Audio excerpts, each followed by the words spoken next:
अस्सलाम वालेकुम स्टूडेंट्स, कैसे हैं आप। उम्मीद है कि सभी स्टूडेंट्स खैरियत के साथ होंगे। बिस्मिल्लाहिर्रहमानिर्रहीम। बच्चे, आज हम जो है वो वाटरफॉल मॉडल्स के जो डिफरेंट फेजेस है उनकी डिटेल जानेंगे। हमारा टॉपिक चल रहा है वाटरफॉल मॉडल। तो आज हम उसके जो डिफरेंट फेजेस हैं, जो कल हमने डिस्कस किए थे कि 6 फेजेस हैं वाटरफॉल मॉडल के, और उन फेजेस को यूज़ करते हुए आप किसी भी सॉफ्टवेयर को बना सकते हैं। तो आज उसकी डिटेल हम देखते हैं। फर्स्ट है बच्चे, आपके पास फेज़ है रिक्वायरमेंट्स एंड डिज़ाइन। बच्चे, रिक्वायरमेंट्स के बारे में मैंने आपको प्रीवियस लेक्चर में भी बताया था कि रिक्वायरमेंट्स वाटरफॉल मॉडल का वो फेज़ है जिसमें आपके प्रोजेक्ट जो है वो 70% डिपेंड करता है बेहतरीन प्रोजेक्ट को बनाने के लिए। अगर आप रिक्वायरमेंट्स को अच्छे से इकट्ठा नहीं करते या उसकी रिक्वायरमेंट्स जो है, जो यूज़र की रिक्वायरमेंट्स है, उसको अच्छे से कंडक्ट नहीं करते तो आपका जो प्रोजेक्ट है वो सक्सेसफुल नहीं बन सकता। तो रिक्वायरमेंट्स की डेफिनेशंस में देखते हैं रिक्वायरमेंट्स क्या हैं। फर्स्ट फेज़ के अंदर requirements gathers and documents what the software needs to do. इसके अंदर बच्चे क्या करते हैं, आप जो है वो इंफॉर्मेशंस को इकट्ठा करते हैं, देन आप उसके डॉक्यूमेंट्स बनाते हैं और ये देखते हैं कि सॉफ्टवेयर को बनाने के लिए किन किन चीज़ों की ज़रूरत है। सेकंड पर आप देखते हैं बच्चे define project scope and objective. इसके अंदर क्या किया जाता है कि जो प्रोजेक्ट है उसका स्कोप देखा जाता है कि जो प्रोजेक्ट्स आप बना रहे हैं, जो सॉफ्टवेयर आप बना रहे हैं, उसका जो स्कोप है वो कितना है। ऐसा तो नहीं है उसका फ़ायदा जो है वो किसी को भी ना हो।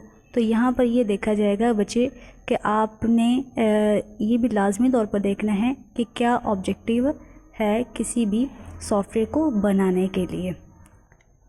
सेकंड है बच्चे stakeholder interview and meeting. इसके बाद आप क्या करते हैं, आप स्टेक होल्डर के बारे में बच्चे, स्टेक होल्डर किसे कहते हैं। स्टेक होल्डर आपके पास जो है, आपके पास यूज़र्स होते हैं, क्लाइंट होते हैं जो कि आपसे सॉफ्टवेयर को बनवाते हैं, उनको स्टेक होल्डर कहा जाता है। जी बच्चे, स्टेक होल्डर क्या होते हैं। स्टेक होल्डर वो होते हैं जो कि आपसे प्रोजेक्ट को बनवाते हैं। इंटरव्यूज़ एंड मीटिंग, आप स्टेक होल्डर के साथ उनके इंटरव्यूज़ लेते हैं और उनके साथ मीटिंग कंडक्ट करते हैं। ज़ाहिर बात है बच्चे, आप जो आपसे प्रोजेक्ट बनवा रहा है जिसको हम स्टेक होल्डर कहते हैं, डेफिनेटली उन्हीं से हम रिक्वायरमेंट्स लेंगे। जी बच्चे, उन्हीं से हम रिक्वायरमेंट्स लेंगे, उनसे पूछेंगे कि आपको प्रोजेक्ट्स के अंदर किन किन चीज़ों की ज़रूरत है। तो वो जैसे ही आपको बताएंगे देन आप उसके अकॉर्डिंग किसी भी सॉफ्टवेयर को प्लान कर सकते हैं। नेक्स्ट वो बच्चे बताते हैं, आपके पास जो नेक्स्ट पॉइंट है वो है यूज़र रिसर्च एंड एनालिसिस। इसमें क्या करते हैं, आप रिसर्च करते हैं कि किस तरीके से प्रोजेक्ट के अंदर किन किन चीज़ों का होना ज़रूरी है। यूज़र रिसर्च एंड एनालिसिस, तज्ज़िया किया जाता है, रिसर्च की जाती है कि आपको वो जो प्रोजेक्ट्स आप बनाएंगे वो कितना इफ़ेक्टिव हो सकता है। नेक्स्ट है आपके पास है रिक्वायरमेंट्स गैदरिंग एंड डॉक्यूमेंटेशन। जैसे ही आपने स्टेक होल्डर से इंटरव्यू ले लिए, मीटिंग्स हो गई, आपको इन्फॉर्मेशंस मिल गई है, देन आप उनको क्या करते हैं, इकट्ठा करते हैं और उसकी एक डॉक्यूमेंट्री फॉर्म बनाते हैं, एक डॉक्यूमेंट्स बनाते हैं। ठीक है, तो देन वो आपके जो पास रिक्वायरमेंट्स का जो फेज़ है वो फुलफ़िल होता है डॉक्यूमेंट्री फॉर्म के अंदर। Kick off meeting with team, आप क्या करते हैं, जो सॉफ्टवेयर बच्चे बनता है वो एक ही यूज़र नहीं बनाता या एक ही डेवलपर नहीं बनाता, बल्कि उसके लिए एक कंप्लीट मीटिंग कंडक्ट की जाती है। डिफरेंट और भी डेवलपर होते हैं जो उस प्रोजेक्ट्स को बना रहे होते हैं। तो मीटिंग कंडक्ट की जाती है कि यूज़र को किन किन चीज़ों की फ़र्दर ज़रूरत पड़ सकती है। उसके लिए हम कंप्लीट इन्फॉर्मेशन यूज़र की लेते हैं ताकि हम अपनी रिक्वायरमेंट्स को कम्प्लीटली फुलफ़िल कर सकें। उसकी डिफरेंट स्पेसिफिकेशंस देखेंगे, रिक्वायरमेंट स्पेसिफिकेशंस, डॉक्यूमेंट्स प्रिपेयर करेंगे, उसमें देखेंगे कि यूज़र ने किन किन चीज़ों को हाईलाइट किया है, और डेवलपर जो होगा वो किक ऑफ मीटिंग का आगाज़ करेगा और मीटिंग कंडक्ट करेगा और डिफरेंट लोगों से उनके बारे में डिस्कशन होगी, और देन ही आपका प्रोजेक्ट जो है वो रिक्वायरमेंट्स फेज़ पर फुलफ़िल होगा। नेक्स्ट जो फेज़ है बच्चे वो है, नेक्स्ट फेज़ आपके पास है डिज़ाइन फेज़। डिज़ाइन फेज़ किससे कहते हैं बच्चे, ये भी बहुत इंपॉर्टेंट है। जैसे ही आपने रिक्वायरमेंट्स जो है वो इकट्ठी कर ली, डॉक्यूमेंट आपने बना ली है, स्टेक होल्डर से इंफॉर्मेशन ले ली है, तो सेकंड फेज़ आपका होता है डिज़ाइन फेज़। डिज़ाइन फेज़ के अंदर क्या किया जाता है बच्चे? डिज़ाइन फेज़ आपके पास वो फेज़ है जिसके अंदर आप ये देखते हैं plan how the software will be look and build and look. इसमें ये देखते हैं कि आपका सॉफ्टवेयर बनेगा कैसे और वो नज़र कैसे आएगा। रिक्वायरमेंट्स के अंदर तो हमने ये देखा है कि बस इंफॉर्मेशंस को लेना है डिफरेंट यूज़र से, डिफरेंट लोगों से इंटरव्यू करके कि क्या क्या रिक्वायरमेंट्स उसकी हो सकती है, स्टेक होल्डर की, वो किन किन चीज़ों में इंटरेस्टेड है। जैसे आप रिक्वायरमेंट्स को इकट्ठा कर लेते हैं देन आप मूव करते हैं सेकंड फेज़ पर, डिज़ाइन फेज़। डिज़ाइन फेज़ वो फेज़ है जिसके अंदर आप ये देखते हैं कि जो आपने रिक्वायरमेंट्स इकट्ठे की हैं उसको वो किस तरह से बनेगी और उसको किस तरह से आप लुक आफ्टर करेंगे, देखेंगे वो नज़र कैसे आएंगी। ये चीज़ें डिज़ाइन फेज़ के अंदर देखी जाती हैं। नेक्स्ट बच्चे हम मूव करते हैं अपने नेक्स्ट फेज़ की तरफ। नेक्स्ट डिज़ाइन फेज़ के अंदर फर्दर हम डिस्कस करते हैं। नेक्स्ट बच्चे हम ये देखते हैं कि डिज़ाइन फेज़ के अंदर हाई लेवल सिस्टम आर्किटेक्चर देखा जाता है कि आपने जो है वो सिस्टम का जो आर्किटेक्चर होगा, जो ढांचा होगा, जो स्ट्रक्चर होगा वो कैसे नज़र आएगा, ये आप देखेंगे। नेक्स्ट आप देखेंगे database and data structure design. बच्चे डेटाबेस किसे कहते हैं? डेटाबेस भी आपके पास एक सॉफ्टवेयर होता है बच्चे। डेटाबेस आपके पास क्या होता है? एक सॉफ्टवेयर होता है जिसमें वेल ऑर्गेनाइज्ड मैनर में डाटा को स्टोर किया जाता है। ये भी एक जो है वो सॉफ्टवेयर होता है। एंड डाटा स्ट्रक्चर डिज़ाइन, और देखेंगे कि आपका जो डाटा है उसका जो स्ट्रक्चर है, उसका डिज़ाइन है वो कैसे बनेगा, उसके लिए आप किस सॉफ्टवेयर का यूज़ करेंगे और उसके लिए किन किन चीज़ों की ज़रूरत पड़ेगी, ये देखेंगे। नेक्स्ट बच्चे इसके अंदर जो नेक्स्ट पॉइंट जो है वो है UI and UX, wire frames and mock-up. अब बच्चे इसे क्या कहते हैं? UI से मुराद है आपके पास है यूज़र इंटरफेस। यूज़र इंटरफेस बच्चे जो डायरेक्ट चीज़ आपको इंटरेक्ट कर रही है उसको इंटरफेस कहा जाता है। ठीक है, जो चीज़ें डायरेक्ट आपको इंटरेक्ट करती है वो इंटरफेस कहलाती है। इसके अंदर वायर फ्रेम्स क्या होते हैं? इसके अंदर बच्चे आप ये देखते हैं कि जो चीज़ है वो कहाँ से आएगी और किस तरीके से बनेगी। ठीक है, लाइक दैट जब हम प्रोजेक्ट्स बनाते हैं तो उसमें जो डिफरेंट बटन्स वगैरह होते हैं तो वो सारी चीज़ें डिस्कस की जाएगी, डिज़ाइन की जाएगी वायर फ्रेम्स के अंदर। एंड मॉकअप्स क्या होते हैं बच्चे? ये इसे क्या कहते हैं? इसके अंदर आप ये देखते हैं कि जो आपने वो बटन्स बनाया है, बटन बनाने का जो तरीकाकार है वो वायर फ्रेम्स के अंदर देखा जाएगा और वो बटन नज़र कैसे आएगा वो मॉक्सअप में देखा जाएगा, यानी वो नमूना उसका जो ढांचा होगा, जो मॉडल होगा वो मॉक्सअप में देखा जाएगा। नेक्स्ट है बच्चे design review with stakeholder. आप क्या करते हैं, अब जो आपने डिज़ाइन बना लिया है वो स्टेक होल्डर को दिखाते हैं, उनको बताते हैं कि क्या आपने जो रिक्वायरमेंट्स हमें बताई थी क्या उसी के अकॉर्डिंग जो है ये डिज़ाइन जो है वो बना है या नहीं बना, या आप चेंज करवाना चाहते हैं या नहीं करवाना चाहते। एक रिव्यू आप स्टेक होल्डर से इकट्ठा करते हैं। स्टेक होल्डर बच्चे क्या होते हैं? यूज़र्स होते हैं, क्लाइंट्स होते हैं। ठीक है, जो कि बताते हैं कि आपने सॉफ्टवेयर को इस तरह से बनाना है, हमारे सॉफ्टवेयर को, जो डेवलपर से सॉफ्टवेयर बनवा रहे होते हैं उसको स्टेक होल्डर कहते हैं। बाकी बच्चे इसके अंदर रिव्यू देखा जाएगा स्टेक होल्डर का, लेकिन एक बार याद रखिएगा, अगर डिज़ाइन फेज़ के अंदर स्टेक होल्डर कहते हैं कि मुझे मज़ीद चीज़ों को ऐड करवाना है तो इट इज़ इम्पॉसिबल, ये जो है वो पॉसिबल नहीं होगा, क्योंकि हमने प्रीवियस लेक्चर में देखा था कि जो वाटरफॉल मॉडल है वो ओवरलैप नहीं होता। ओवरलैपिंग का ये मतलब है कि जैसे ही आप एक फ़ेज़ को कंप्लीट कर लेते हैं, आप नेक्स्ट फेज़ पर मूव करते हैं तो आप प्रीवियस फेज़ पर नहीं जा सकते। ये ओवरलैपिंग के अंदर है कि इसके अंदर ओवरलैपिंग अलाउ नहीं होती। ओवरलैपिंग कहते किसको है कि मूव करना प्रीवियस फेज़ पर, लेकिन वाटरफॉल मॉडल इसकी अथेंटिकेशन नहीं देता। तो यहाँ पर यह है कि हमें सब कुछ रिक्वायरमेंट्स फेज़ के अंदर ही देखना होगा कि किन किन चीज़ों की ज़रूरत पड़ सकती है किसी भी सॉफ्टवेयर को बनवाने के लिए। नेक्स्ट बच्चे हम ये देखते हैं कि डिज़ाइन रिवीजन्स एंड रिफाइनमेंट्स। इसे क्या कहते हैं? जो डिज़ाइन आपने बनाया है उसको आप अगेन लुक आफ्टर करते हैं, देखते हैं, उसको रिवाइज करते हैं कि जो डिज़ाइन आपने बनाया है क्या वो आपकी कंप्लीट रिक्वायरमेंट्स को फुलफ़िल कर रहा है, क्या उसी के अकॉर्डिंग डिज़ाइन किया गया है। अगर तो डिज़ाइन रिक्वायरमेंट्स के अकॉर्डिंग डिज़ाइन नहीं किया गया तो मीन्स दैट आगे जाके आपका वो जो प्रोजेक्ट है, जो सॉफ्टवेयर है, वो अच्छे से काम नहीं करेगा। तो रिफाइनमेंट्स के अंदर क्या है बच्चे, किसी भी चीज़ को बेहतर बनाना। तो इसमें ये देखा जाएगा कि जो डिज़ाइन फेज़ आप बना रहे हैं उसको मज़ीद किस तरह से बेहतर किया जा सकता है।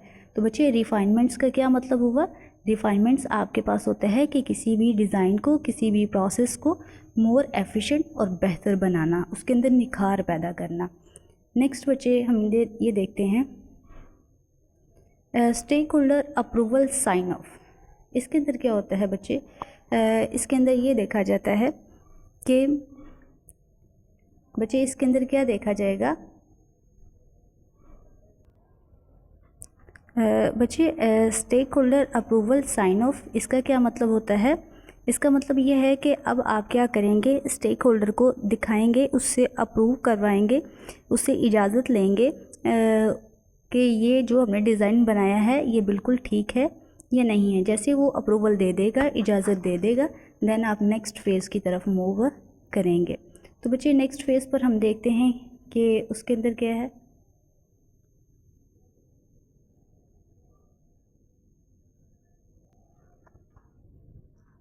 बच्चे जो नेक्स्ट हैं आपके पास वाटरफॉल मॉडल का है, वो है इम्प्लीमेंटेशन से मेंटेनेंस तक। ये देखेंगे हम कि इम्प्लीमेंटेशंस क्या होता है और उसको किस तरह से जो है वो मेंटेनेंस तक, ये प्रोसेस हम देखेंगे फेजेस के अंदर। फर्स्ट में देखें बच्चे इम्प्लीमेंटेशंस क्या होता है। बच्चे इम्प्लीमेंटेशंस आपके पास जो है वो थर्ड फेज़ है वाटरफॉल मॉडल का। इसके अंदर बच्चे क्या किया जाएगा, कोडिंग की जाएगी। ठीक है, इम्प्लीमेंटेशंस के अंदर आप क्या देखेंगे कि जो आपने रिक्वायरमेंट्स और डिज़ाइन आपने बना लिया है, अब उसको आप कंप्यूटर का यूज़ करते हुए उस कोड को राइट करेंगे।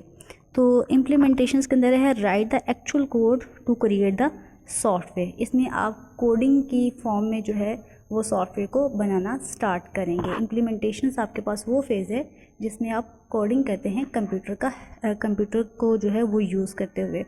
इसके अंदर क्या करेंगे फर्दर बच्चे, इसके अंदर हम ये देखते हैं कि इसके अंदर क्या करेंगे, डेवलपमेंट फेज़ के अंदर इसके कोर फीचर्स देखते हैं कि क्या क्या फ़ीचर्स हो सकते हैं इम्प्लीमेंटेशंस के अंदर। कोड रिव्यू, आप कोड को देखेंगे, बार बार देखेंगे कि जो आपने डिज़ाइन जो है रिक्वायरमेंट्स के अकॉर्डिंग बनाया है, क्या उसका जो कोड है उसी के अकॉर्डिंग आप कोडिंग कर रहे हैं, तो उसी डिज़ाइन के अकॉर्डिंग कर रहे हैं, तो उसको देखा जाएगा। सेकंड के अंदर एडिशनल फ़ीचर्स, क्या आपको अगर एडिशनल फ़ीचर्स की ज़रूरत पड़ती है तो उसको भी आप देख सकते हैं, एक्स्ट्रा चीज़ों को देख सकते हैं। यूनिट टेस्टिंग बाय डेवलपर्स, इसमें क्या किया जाएगा, यूनिट टेस्टिंग की जाएगी। जो डेवलपर होगा यूनिट टेस्टिंग करता है। बच्चे टेस्टिंग दो तरह की होती है। नेक्स्ट हम टेस्ट फेज़ भी देखेंगे। ये भी वाटरफॉल मॉडल का एक फ़ेज़ होता है, टेस्टिंग फेज़। दो तरह की टेस्टिंग होती है, एक होती है यूनिट टेस्टिंग और एक होती है सिस्टम टेस्टिंग। बच्चे यूनिट टेस्टिंग वो टेस्टिंग होती है जिसमें आप एक एक पार्ट को अलग से टेस्ट करते हैं, ठीक है। और सिस्टम टेस्टिंग वो होती है जिसके अंदर आप पूरे सिस्टम को इकट्ठा एक साथ टेस्ट करते हैं। ये दो तरह की टेस्टिंग होती है और डेवलपर इसको टेस्ट करता है। नेक्स्ट है आपके पास, नेक्स्ट जो फेज़ है इम्प्लीमेंटेशंस के बाद, वो है बच्चे टेस्टिंग फेज़। बहुत ही इंपॉर्टेंट है। अगर आपने जो है वो रिक्वायरमेंट्स, डिज़ाइन और इम्प्लीमेंटेशन, ये तीनों फेज़ कर ली हैं, अगर इन तीनों फेज़ को करते हुए आपके प्रोजेक्ट के अंदर किसी भी तरह से कोई मिस्टेक है, कोई जो है वो बग्स है, कोई एरर्स है, तो उसको आप टेस्टिंग फ़ेज़ के अंदर जो है वो डिस्कस करते हैं। टेस्टिंग फ़ेज़ के अंदर उसको ख़त्म करते हैं। Check for and fix problems and bugs. Bugs भी बच्चे एरर्स को ही कहते हैं। बग्स भी किसे कहते हैं, एरर्स को ही कहते हैं। तो टेस्टिंग फेज़ वो फेज़ है जिसमें आप एरर्स को किस तरह से ख़त्म कर सकते हैं, उसको देखते हैं। नेक्स्ट है टेस्ट केयर प्रिपरेशंस। इसके अंदर क्या करते हैं टेस्ट केस प्रिपरेशंस। क्या आप प्रिपेयर करते हैं कि जो आपके पास जो एरर्स आए हैं उनको किस तरीके से अगेन प्रिपेयर किया जाए।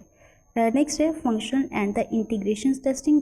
फंक्शनल यानी कि आपका सिस्टम जो है वो बिल्कुल कम्प्लीटली काम कर रहा है या नहीं, ये फंक्शन रिक्वायरमेंट्स या फंक्शन टेस्टिंग के अंदर होता है। इंटीग्रेशंस का है कि जो डिफरेंट पार्ट्स हैं आपस में जुड़े हुए हैं वो मुकम्मल तौर में जुड़े हुए हैं या नहीं, उनकी आपस में इंटरेक्शन है या नहीं, ये देखा जाएगा। नेक्स्ट है बच्चे आपके पास है बग्स आइडेंटिफिकेशंस एंड रिपोर्टिंग। आप बग्स को यानी कि एरर्स जो है, बग एरर्स को ही कहते हैं। आप बग्स की आइडेंटिफिकेशन बच्चे बग्स आइडेंटिफिकेशंस एंड रिपोर्टिंग के अंदर क्या देखेंगे, आप ये देखेंगे कि आप के जो प्रोग्राम है, जो सॉफ्टवेयर है, उसमें कहाँ कहाँ पर जो है वो बग्स हैं, एरर्स है, उसको आप देखेंगे, उसको आइडेंटिफाई करेंगे, उसकी रिपोर्ट अलग से बनाएंगे और देन उसको ख़त्म करेंगे। नेक्स्ट है आपके पास है revisions and the regression testing. आप उसको फिर रिवाइज्ड करेंगे, जैसे ये फेज़ हो जाता है देन आप इसको कंप्लीट रिवाइज्ड करेंगे, क्या हमारे अब सिस्टम के अंदर किसी तरह का कोई बग्स तो नहीं है, क्या हमें फर्दर किसी और टेस्टिंग की ज़रूरत तो नहीं है, तो इसके अंदर आप उसको अगेन रिवाइज्ड करेंगे। नेक्स्ट आपके पास जो फेज़ है वाटरफॉल मॉडल का, वो है बच्चे डिप्लॉयमेंट। डिप्लॉयमेंट का मतलब ये है कि अब आपके पास जो प्रोजेक्ट है वो कंप्लीट जो है वो डिज़ाइन हो चुका है, जो प्रोजेक्ट्स है आपके पास वो कंप्लीट डिज़ाइन हो चुका है। डिप्लॉयमेंट के अंदर ये वो फेज़ है जिसके अंदर जो डेवलपर होता है वो जो प्रोजेक्ट होता है वो स्टेक होल्डर के हैंड ओवर कर देता है कि अब जो है ये जो प्रोजेक्ट है इस कंडीशन में है कि इसको आप रिलीज़ कर दें, the software for user to use. इसको रिलीज़ किया जाता है, जो यूज़र है इसको यूज़ कर सकता है। नेक्स्ट है बच्चे नेक्स्ट में देखिए इसके जो सेकंड है प्रोडक्शंस इन्वायरमेंट सेटअप। इसके अंदर ये देखेंगे कि इसका जो है जैसे इसको प्रोड्यूस किया गया है उसका इन्वायरमेंट क्या है, उसका सेटअप क्या है, ये यूज़र देखता है। नेक्स्ट बच्चे का क्या देखा जाता है, software release to end user. जो सॉफ्टवेयर है वो रिलीज़ हो चुका है और एंड यूज़र को दे दिया गया है। एंड यूज़र बच्चे आपके पास वही है जो कि सॉफ्टवेयर को लुक आफ्टर करेगा, देखेगा और जिसने सॉफ्टवेयर बनवाया है डेवलपर से।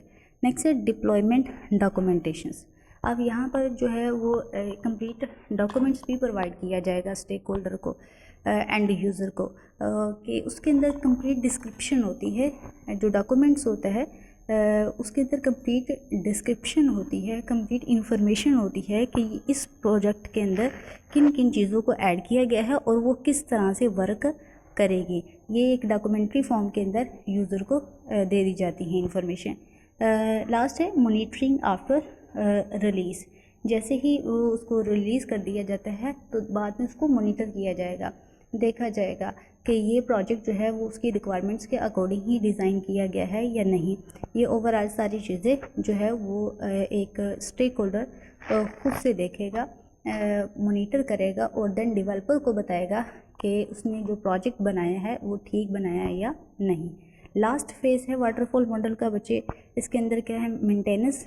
इसका ये मतलब होता है कि अगर आपके पास जो है जो सॉफ्टवेयर बनाया है उसमें कितनी अपडेट करने की ज़रूरत है, या अगर स्टेक होल्डर कहता है, जब देख लेता है डिप्लॉयमेंट फ़ेज़ के अंदर सारी चीज़ों को देख लेता है, मॉनिटर करता है, मॉनिटर करने के बाद जब वो ये कहता है कि मुझे मज़ीद इसके अंदर अपडेट करने की ज़रूरत है, जैसे ही डिप्लॉयमेंट जो है वो लास्ट फेज़ पर आता है मेंटेनेंस के अंदर, इसके अंदर क्या देखा जाता है कि ये देखा जाएगा कि यूज़र जो है जो स्टेक होल्डर है उसको क्या ज़रूरत पड़ रही है एडिशनल फीचर्स की, वो उसको ऐसा तो नहीं फ़ील हो रहा, उसको ऐसा तो नहीं फ़ील हो रहा कि जो है वो फर्दर चीज़ों की ज़रूरत पड़ सकती है। तो ये सारी चीज़ें बच्चे इसके अंदर देखी जाएंगी मेंटेनेंस के अंदर अपडेट करने के लिए। Make updates and the fix issues after launch. जैसे भी उसको लॉन्च कर लेते हैं वो आपके पास रिलीज़ हो चुका होता है, तो देन आप क्या करते हैं, ये देखते हैं कि इसके अंदर मुझे अपडेट करवानी है या नहीं। नेक्स्ट है bugs fixes and the patches. आप जो है वो देखते हैं कि इसमें जो है वो बग तो नहीं है, ऐसा तो नहीं कुछ बग्स जो है वो फिक्स दिया है उसको जो है वो रिज़ॉल्व किया ही नहीं जा सकता। तो ये भी मेंटेनेंस के अंदर देखा जाएगा। नेक्स्ट है परफॉर्मेंस इम्प्रूवमेंट। ये देखेंगे कि जो है वो उसकी जो परफॉर्मेंस है डिप्लॉयमेंट फेज़ के अंदर हमने देखा है, उसको चला कर देखा है, तो उसको फर्दर जो है वो बेहतरी की ज़रूरत है या नहीं। ये हम जो है वो मेंटेनेंस के अंदर देखते हैं। नेक्स्ट है फीचर्स इन्हेंसमेंट। इन्हेंसमेंट का मतलब होता है किसी चीज़ को मज़ीद बढ़ाना, कि एक्स्ट्रा फीचर जो है वो ऐड करना। तो यहाँ पर ये भी देखा जाएगा कि जो है वो स्टेक होल्डर को फर्दर फीचर को ऐड करने की ज़रूरत तो नहीं पड़ रही, इन चीज़ों के बारे में डिस्कशन होगी। लास्ट है user supports and documentations. User को जो है वो सपोर्ट्स किया जाएगा, डॉक्यूमेंटेशंस के अकॉर्डिंग उसको बताया जाएगा कि आपने जो हमें रिक्वायरमेंट्स बताई थी उसके अकॉर्डिंग ही हमने जो है वो लुक आफ्टर किया है, उसके अंदर देखा है।